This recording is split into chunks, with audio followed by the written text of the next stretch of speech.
As the gentleman from Georgia, Mr. Bishop, for 5 minutes of questions. Thank you very much, Mr. Chairman. Welcome, Chairman Atkins.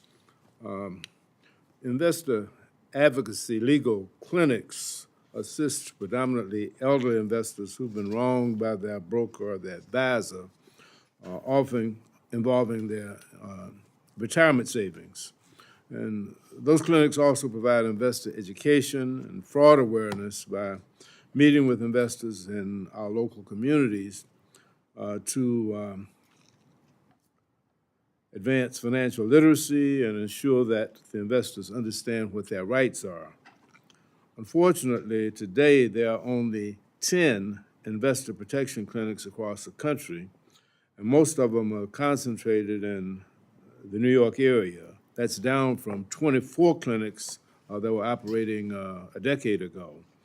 I understand this is because the funds that subsidize those clinics, for example, from FINRA and state regulators, have been exhausted. What can the SEC do to prevent or discourage the closure of additional clinics, and how are you promoting these and other resources to at-risk populations? Well, thank you, Mr. Congressman. That's very interesting in that it's down the road of what I really want to achieve while I'm chairman. Back in the mid-'90s, I was a counselor to Arthur Levitt, who was chairman of the SEC, and so he had me set up what we call the Consumer Advisory Committee, Consumer Investor Advisory Committee, I believe it was called. And then Arthur went out on the road to do town halls around the country for senior citizens and elsewhere. So I intend to rejuvenate that effort. I didn't realize that data that you just talked about, but I do intend to focus on senior fraud, on military folks. When I was a commissioner, I went around the country as well to military bases and to universities and old folks' homes and things like that to talk to people about these issues. So I think Arthur Levitt had a great idea that he set up back then. It's kind of fallen away over the years, but I intend to rejuvenate that, and I'll look into these clinics that you've mentioned. With reductions in staff, that's going to make it a little bit challenging for you. So I was wondering how you were going to navigate that challenges. Well, I'll definitely look at that. And obviously, you mentioned FINRA and other industry groups. I know SIFMA, the Securities Industry and Financial Markets Association, also sponsors things for schools, the stock market game and things like that, to try to teach about investing and savings. So those are all issues that I think are very good. We have an investor advisory committee at the SEC, plus also an investor education committee headed by Lori Schock, whom I've known for decades.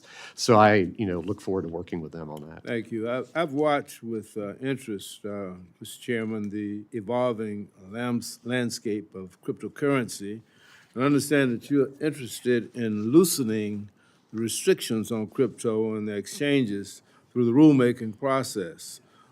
What do you see as SEC's role in regulating cryptocurrency, and what aspects of cryptocurrency do you think are the most important to address to cut down on the prevalence of fraud, and what are effectively useless and valueless coins? Well, I share your concern about fraud in any market, but we have a lot of fraud in the traditional financial markets as well. And I think in many respects, on the digital asset side and the blockchain side, there's more transparency, frankly, than, for example, over cash and other sorts of things. So that's one important thing. Innovation is another that we need to foster. But the real rub right now is that there really are no rules that are tailored for this this part of the market, which has grown and burgeoned. And if we don't have firm rules, that invites fraud because investors can't tell the wheat from the chaff as things go. So what I think we have to have is firm rules that give people direction and lanes to stay in, and outlines our jurisdiction as well, and that then we can, take action against fraudsters and others who are trying to scam people. So I share that concern, and I want to address it. Thank you. My time has expired. Thank you, sir. The chair now recognizes the gentlewoman from Washington, Ms. Glusen-Camp Perez. Thank you.